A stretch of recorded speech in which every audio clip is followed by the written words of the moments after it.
Thank you, Lasker. Here, look, with the exception of our esteemed colleague, Senator McDougall, we are all approaching this as lay people in the sense of addressing the legalities of it. And my interpretation of it as a layperson is somewhat different to my colleagues. I interpret just the practical reality of this, that a soldier, whatever their rank, can be obviously active and vocal within PD4 or within RACO. So that's a given. I think it's implicit in the legislation that they can be active in their community, that they can be active in all the voluntary organisations, social and cultural, within that community. I think those things are implicit. I think the point made by Senator Clonan, and he puts everything so eloquently and with passion, but I think your point, your analogy with the judiciary it doesn't stack up to this degree, that the Constitution legislates, if you like, for the separation of powers, and I think that's implicit.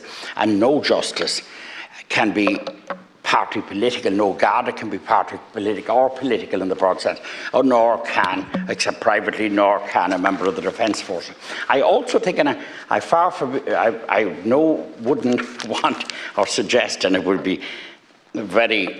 be helpful to start to enter into an argument with Senator McDougall around legalities. But I actually, and I'd be interested in the response of the Taoiseach and the officials, I would have thought, just to use your example, and I know you give it in good faith and with a lot of academic and other knowledge, but I would have thought that the gay soldier could be within his gay society, that the gay soldier could express himself within that society and express. Where I think it would stop is that the gay soldier couldn't, in uniform, march with something calling for a change of law, per se, that was in contradiction with government. He couldn't actually do that. But that he could participate in his gay organisations, he could have a view, and he could express and explain what it was like for a gay soldier within the armed forces.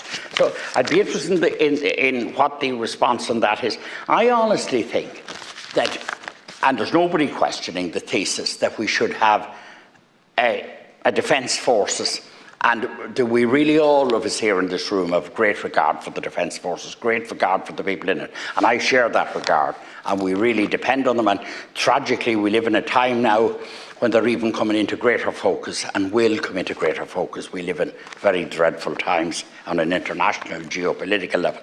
But leaving that aside, we all individually respect our armed forces personnel. We respect them greatly.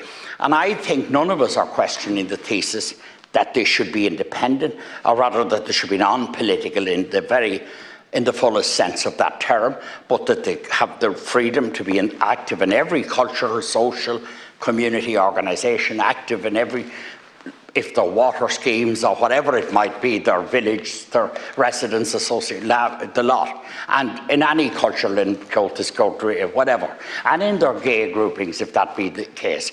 I would have thought they can actively participate in all of those things, have views within them, and take positions within them. But what this precludes is activity in party politics or involvement with public marches and them in uniform and identifiable as soldiers. And to be honest with you, I think that that's how it should be. There was a great example given last week by somebody, maybe it was yourself, Taoiseach, I'm not sure, that the Middle East, you couldn't have soldiers in uniform, given that they're out there as peacekeepers on the streets of Dublin, taking part in uniform or identifiably and speaking at rallies around whether the rally is supporting any particular section in the Middle East. So personally, my lay person's view, and I'm advancing it as my practical view of this, is that this allows a soldier every virtual freedom except to be political, and that's implicit in them taking the job. And I think no soldier really wants to become political,